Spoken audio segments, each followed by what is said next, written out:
সাভারে আশুলিয়ার ২টি পোশাক কারখানার শ্রমিকদের মধ্যে সংঘর্ষে এক নারী শ্রমিক নিহত হয়েছেন। এতে আহত হয়েছেন বেশ কয়েকজন শ্রমিক।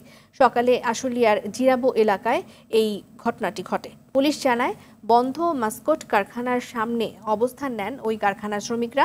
এ সময় সেনাবাহিনী এবং পুলিশ তাদেরকে সরিয়ে দিতে গেলে বিক্ষুব্ধ শ্রমিকরা পাশে থাকা রেডিয়েন্স গার্মেন্টস ইট পাটকেল নিক্ষেপ করে।